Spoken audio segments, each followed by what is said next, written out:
ಶ್ರೀಮಾನ್ ವೆಂಕಟನಾಥಾರ್ಯಃ ಕವಿತಾರ್ಕಿಕಕೇಸರಿ ವೇದಾಂತಾಚಾರ್ಯವರ್ಯೋ ಮೇ ಸನ್ನಿಧತ್ತಾಂ ಸದಾ ಹೃದಿ ಯೋ ನಿತ್ಯಮಚ್ಯುತಪದಾಂಬುಜಯುಗ್ಮರುಗ್ಮವ್ಯಾಮೋಹತಸ್ತರಿತರಾಣಿ ತೃಣಾಯ ಮೇನೆ ಅಸ್ಮದ್ಗುರೋರ್ಭಗವತೋಸ್ಯ ದಯೈಕಸಿಂಧೋಃ ರಾಮಾನುಜಸ್ಯ ಚರಣೌ ಶರಣಂ ಪ್ರಪದ್ಯೆ ವ್ಯಾಸಂ ವಸಿಷ್ಠನಪ್ತಾರಂ ಶಕ್ತೇಃ ಪೌತ್ರಮಕಲ್ಮಷಂ ಪರಾಶರಾತ್ಮಜಂ ವಂದೇ ಶುಕತಾತಂ ತಪೋನಿಧಿಂ ಕೃಷ್ಣಾಯ ವಾಸುದೇವಾಯ ಹರಗೆ ಪರಮಾತ್ಮನೆ ಪ್ರಣತಃ ಕ್ಲೇಶನಾಶಾಯ ಗೋವಿಂದಾಯ ನಮೋ ನಮಃ. ಶ್ರೀ ಶಂಕರ ವಾಹಿನಿ ಮೂಲಕವಾಗಿ ಕಾರ್ಯಕ್ರಮವನ್ನು ವೀಕ್ಷಣೆ ಮಾಡುತ್ತಿರುವ ಎಲ್ಲ ಭಕ್ತರಿಗೂ ನಮ್ಮ ಅನಂತ ಪ್ರಣಾಮಗಳನ್ನು ಸಮರ್ಪಣೆ ಮಾಡ್ತಾ, ಸಹಸ್ರನಾಮ ಸಹಸ್ರ ಫಲಗಳು ಎಂಬ ಈ ಕಾರ್ಯಕ್ರಮಕ್ಕೆ ತಮ್ಮೆಲ್ಲರಿಗೂ ಹೃತ್ಪೂರ್ವಕವಾದ ಸುಸ್ವಾಗತ. ಈ ಸಂಚಿಕೆಯಲ್ಲಿ ಶ್ರೀ ವಿಷ್ಣು ಸಹಸ್ರನಾಮದಲ್ಲಿ ಬರುವಂತಹ ಪ್ರತಿಯೊಂದು ಶ್ರೀನಾಮಕ್ಕೂ ಅರ್ಥವೇನು ಎಂಬುದನ್ನು ತಿಳಿಯುವ ಪ್ರಯತ್ನದಲ್ಲಿದ್ದೇವೆ. ಶ್ರೀ ಪರಾಶರ ಭಟ್ಟರು ವಿಷ್ಣು ಸಹಸ್ರನಾಮಕ್ಕೆ ಶ್ರೀ ವೈಷ್ಣವ ಪರವಾಗಿ ವ್ಯಾಖ್ಯಾನವನ್ನು ಮಾಡಿದ್ದಾರೆ. ಅದಕ್ಕೆ ಭಗವದ್ಗುಣ ದರ್ಪಣ ಎಂದು ಹೆಸರು. ಈ ವ್ಯಾಖ್ಯಾನವನ್ನು ಆಧಾರವಾಗಿಟ್ಕೊಂಡು ಪ್ರತಿಯೊಂದು ಶ್ರೀನಾಮಕ್ಕೂ ಅರ್ಥವೇನು ಎಂಬುದನ್ನು ನಾವು ತಿಳಿಯುತ್ತಾ ಬರುತ್ತಿದ್ದೇವೆ. ಶ್ರೀ ವಿಷ್ಣು ಸಹಸ್ರನಾಮದಲ್ಲಿ ಬರುವಂತಹ 60ನೇ ಶ್ರೀನಾಮ ಪ್ರತರ್ಧನ ಎಂಬುದು. ಈ ಪ್ರತರ್ಧನಾಯ ನಮಃ ಎಂಬ ನಾಮಾವಳಿಗೆ ಶ್ರೀ ಪರಾಶರ ಭಟ್ಟರು ಅರ್ಥವನ್ನು ಹೇಳಬೇಕಾದ್ರೆ, ಯಸ್ಯ ಬ್ರಹ್ಮಚ ಕ್ಷತ್ರಂ ಚ ಹ್ಯೋಧನಂ ಭವತಃ ಸದಾ ಪ್ರತರ್ಧನಃ ಸ ವಿಜ್ಞೇಯಃ ಸಂಹೃತ್ಯ ತ್ವಪ್ರದೋ ಮನುಃ ಎಂದು ವಿವರಿಸಿದ್ದಾರೆ. ಸಕಲ ಅಂಡಪಿಂಡ ಬ್ರಹ್ಮಾಂಡಗಳನ್ನು ಪ್ರಳಯ ಕಾಲದಲ್ಲಿ ಯಾವ ಪರಮಾತ್ಮನು ನುಂಗುತ್ತಾನೋ, ಎಲ್ಲರನ್ನೂ ಯಾರು ಭಕ್ಷಣೆ ಮಾಡುತ್ತಾನೋ ಅವನನ್ನು ಪ್ರತರ್ಧನ ಎಂಬ ಶಬ್ದದಿಂದ ಕೊಂಡಾಡಲಾಗಿದೆ. ತರ್ಧ ಎಂಬ ಶಬ್ದಕ್ಕೆ ಹಿಂಸೆ ಎಂಬ ಅರ್ಥ ಇರೋದು. ಅದರ ಪ್ರತರ್ಧನ ಎಂಬ ಶಬ್ದಕ್ಕೆ ಸರ್ವೇಷಾಂ ಸಂಹೃತ್ರತ್ವಂ ಚಾಹ ಪ್ರತರ್ಧನಃ ಪ್ರಳಯೇ ಭೂತಾನಿ ಪ್ರತರ್ಧಯತಿ ಹಿನಸ್ತಿ ಇತಿ ಎಂದು ವಿವರಿಸಿದ್ದಾರೆ. ಪ್ರಳಯ ಕಾಲದಲ್ಲಿ ಸಕಲ ಪ್ರಾಣಿಗಳನ್ನು ಯಾರು ನಾಶ ಮಾಡ್ತಾನೋ, ಯಾರು ಸಂಹಾರ ಕಾರ್ಯದಲ್ಲಿ ತೊಡಗಿದ್ದಾನೋ ಅಂಥವನನ್ನು ಪ್ರತರ್ಧನಃ ಎಂದು ಶ್ರೀ ವಿಷ್ಣು ಸಹಸ್ರನಾಮ ಕೊಂಡಾಡುತ್ತೆ. ಶ್ರೀ ವ್ಯಾಸಾಚಾರ್ಯರು ವೇದಗಳನ್ನು ಅರ್ಥ ಮಾಡ್ಕೊಳ್ಳೋದಕ್ಕೋಸ್ಕರ ಬ್ರಹ್ಮಸೂತ್ರಗಳನ್ನು ರಚನೆ ಮಾಡಿದ್ರು. ಅದರಲ್ಲಿ ಅತ್ತಾಚರಾಚರ ಗ್ರಹಣಾತ್ ಎಂಬ ಸೂತ್ರದಲ್ಲಿ ಭಗವಂತನ ಈ ದಿವ್ಯವಾದ ವ್ಯಾಪಾರವನ್ನು ತೋರಿಸಿದ್ದಾರೆ. ಅಂದರೆ ಸಾಕ್ಷಾತ್ ಭಗವಂತನು ಈ ಪ್ರಪಂಚವನ್ನು ಸೃಷ್ಟಿ ಮಾಡ್ತಾನೆ.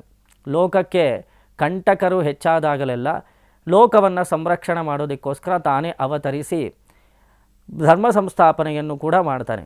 ಅಂತಿಮದಲ್ಲಿ ಸಕಲ ಅಂಡಪಿಂಡ ಚರಾಚರಭೂತವಾದ ಈ ಪ್ರಪಂಚವನ್ನು ಪ್ರಳಯ ಕಾಲದಲ್ಲಿ ಲಯಗೊಳಿಸುತ್ತಾನೆ. ಅಂತಹ ಲಯಕಾರಕನಾದ ಪರಮಾತ್ಮನನ್ನು ಪ್ರತರ್ಧನ ಎಂಬ ಶಬ್ದದ ಮೂಲಕ ಕೊಂಡಾಡಲಾಗಿದೆ ಶ್ರೀ ವಿಷ್ಣು ಸಹಸ್ರನಾಮದಲ್ಲಿ. ಇದಕ್ಕೆ ಸಂಬಂಧಿಸಿದ ಹಾಗೆ ಒಂದು ಸಣ್ಣ ಕಥೆಯನ್ನು ಕೂಡ ನಾವು ನೋಡಬಹುದು. ಉಪನಿಷತ್ತಿನಲ್ಲಿ ಹಲವಾರು ಕಥೆಗಳನ್ನು ನಾವು ಗಮನಿಸಬಹುದು. ಅದರಲ್ಲಿ ಕಠೋಪನಿಷತ್ತಲ್ಲಿ ಬರುವಂತಹ ಒಂದು ಪ್ರಖ್ಯಾತಿ ಪಡ್ಕೊಂಡಂತಹ ಚರಿತ್ರೆ, ಯಮನಚಿಕೇತರ ಮಧ್ಯೆ ಏರ್ಪಡುವಂತಹ ಸಂವಾದ, ನಚಿಕೇತ ಎಂಬ ಪುಟ್ಟ ಬಾಲಕನ ಒಂದು ಚರಿತ್ರೆ. ಈ ನಚಿಕೇತ ಎಂಬ ಬಾಲಕ ಒಬ್ಬ ಇದ್ದ.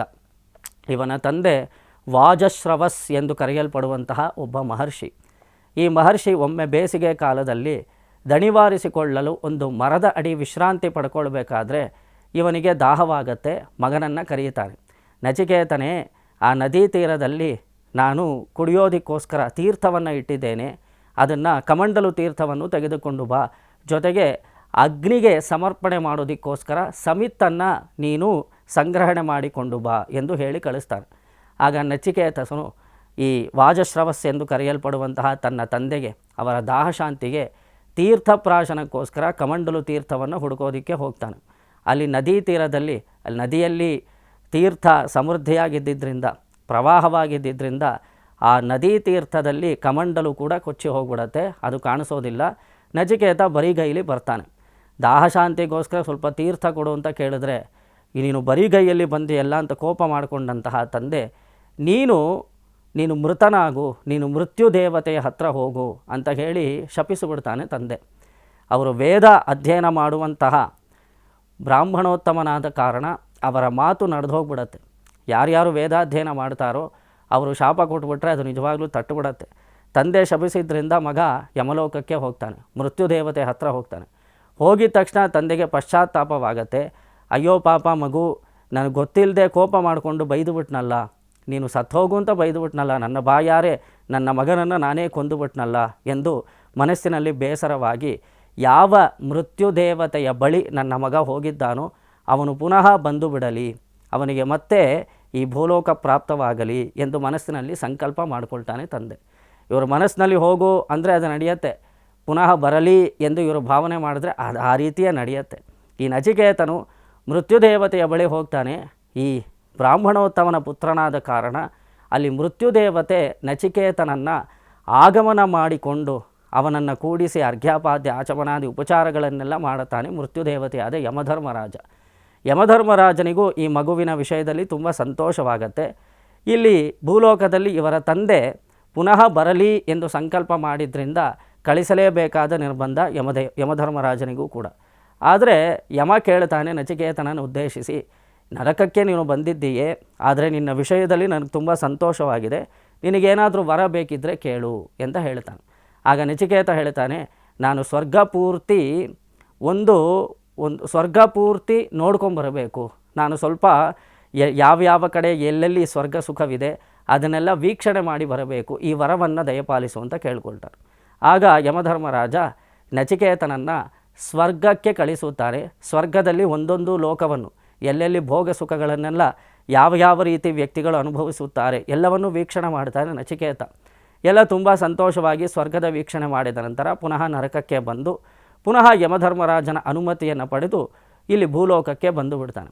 ಆಗ ಬಂದ ನಚಿಕೇತನ ವಿಷಯದಲ್ಲಿ ತಂದೆಗೆ ತುಂಬ ಸಂತೋಷವಾಗುತ್ತೆ. ಗೊತ್ತಿಲ್ಲದೆ ನಾನು ಹೇಳಿಬಿಟ್ಟೆ ಮಗು, ಆದರೆ ನೀನು ನರಕದಲ್ಲಿ ಯಾತನೆ ಅನುಭವಿಸಿದ್ಯಾ ಅಂತ ಕೇಳಿದ್ದಕ್ಕೆ ಅದಕ್ಕೆ ಮಗ ಹೇಳ್ತಾನೆ, ನಿಮ್ಮ ತಪೋಬಲದಿಂದ ನಾನು ಯಾತನೆಯನ್ನು ಅನುಭವಿಸಲಿಲ್ಲ, ಆದರೆ ಯಮಧರ್ಮರಾಜ ನನಗೆ ವರ ಕೊಟ್ಟ, ಆ ವರದ ಅನುಸಾರವಾಗಿ ನಾ ಸ್ವರ್ಗಲೋಕವನ್ನೆಲ್ಲ ಸುತ್ತಾಡ್ಕೊಂಡು ಬಂದೆ ಅಂತ ಹೇಳ್ತಾನೆ. ಸರಿ, ಸ್ವರ್ಗಲೋಕದಲ್ಲಿ ನಿನಗಿಷ್ಟವಾದ ಸ್ಥಳ ಯಾವುದು ಎಂದು ತಂದೆ ಕೇಳಿದಾಗ ನಚಿಕೇತ ಹೇಳ್ತಾನೆ, ಅಲ್ಲೊಂದು ಗೋಲೋಕ ಎಂಬ ಸ್ವರ್ಗಲೋಕವಿದೆ, ಅಲ್ಲಿ ನಾವು ಅನಂತ ವಿಧವಾದ ಭೋಗಗಳನ್ನು ಅನುಭವಿಸಬಹುದು, ಸ್ವರ್ಗದಲ್ಲೇ ತುಂಬ ಅದ್ಭುತವಾದ ಸ್ಥಳ ಅದು ಅಂತ ಕೇಳ್ತಾನೆ.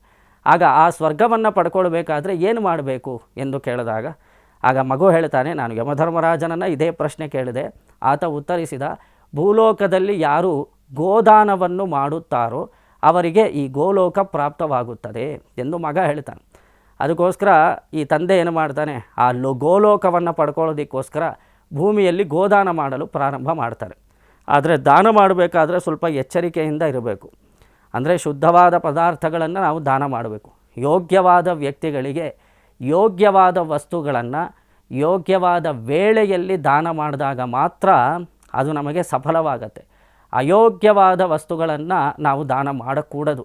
ಇವಾಗ ಗೋದಾನ ಅಂತ ತಗೊಂಡ್ರೆ ದಟ್ಟಪುಷ್ಟವಾದ ಸಮೃದ್ಧವಾಗಿ ಹಾಲನ್ನು ನೀಡುವಂತಹ ಗೋವುಗಳನ್ನು ಮಾತ್ರ ದಾನ ಮಾಡಬೇಕು ಎಂದು ನಮಗೆ ವಿಧಿ.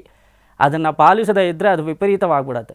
ಈ ತಂದೆ ಏನು ಮಾಡ್ತಾರೆ, ಇರೋ ಗೋವುಗಳನ್ನು ಬರೋ ಎಲ್ಲ ಗೋವುಗಳನ್ನು ದಾನ ಮಾಡೋದಕ್ಕೆ ಶುರು ಮಾಡ್ತಾರೆ. ಅದಕ್ಕೆ ರೋಗಗ್ರಸ್ತವಾದ ಗೋವುಗಳನ್ನು ದಾನ ಮಾಡಿಬಿಡ್ತಾರೆ. ತುಂಬ ಕೃಶವಾಗಿ ಹಾಲೇ ಕೊಡದೇ ಇರುವಂತಹ ಗೊಡ್ಡ ಹಸುಗಳನ್ನೆಲ್ಲ ಈ ತಂದೆ ದಾನ ಮಾಡಿಬಿಡ್ತಾನೆ. ಮಗ ನೋಡ್ತಾ ಇರ್ತಾನೆ, ಈ ರೀತಿ ವಿಧಿ ಇಲ್ಲ, ನಾವು ದಟ್ಟಪುಷ್ಟವಾದ ಗೋವುಗಳನ್ನು ಕ್ಷೀರವನ್ನು ನೀಡುವಂತಹ ಗೋವುಗಳನ್ನು ಮಾತ್ರ ದಾನ ಮಾಡಬೇಕು, ಗೊಡ್ಡ ಹಸುಗಳನ್ನೆಲ್ಲ ದಾನ ಮಾಡ್ತಾ ಇದ್ದಾನಲ್ಲ ತಂದೆ, ಇದು ತಪ್ಪಲ್ವಾ ಎಂದು ಈ ಮಗನಿಗೆ ಮನಸ್ಸಿನಲ್ಲಿ ಸ್ವಲ್ಪ ಬೇಸರವಾಗಿ ತಂದೆಯ ಬಳಿ ಕೇಳ್ತಾನೆ.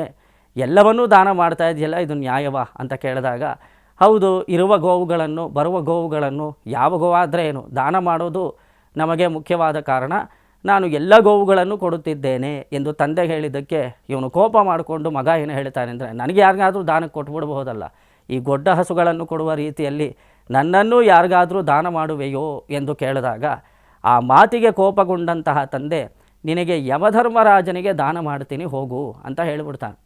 ಹಾಗೆ ಗೋದಾನ ಮಾಡುವ ಆ ನೆಪದಲ್ಲಿ ಈ ಕೋಪ ಈ ಇಬ್ಬರ ನಡುವೆ ಏರ್ಪಟ್ಟಂತಹ ಒಂದು ವೈಪರೀತ್ಯದ ಪ್ರಭಾವದಿಂದ ತಂದೆ ಹೇಳಿಬಿಡ್ತಾನೆ, ನಿನ್ನನ್ನು ನಾನು ಯಮನಿಗೆ ಕೊಟ್ಟೆ ಹೋಗು ಅಂತ ಹೇಳಿಬಿಡ್ತಾನೆ. ಆಗ ನಚಿಕೇತನು ಪುನಃ ನರಕಾಧಿಪತಿಯಾದ ಯಮಧರ್ಮರಾಜನನ್ನು ಭೇಟಿ ಮಾಡಲು ಹೊರಡುತ್ತಾನೆ. ಮೃತ್ಯುದೇವತೆ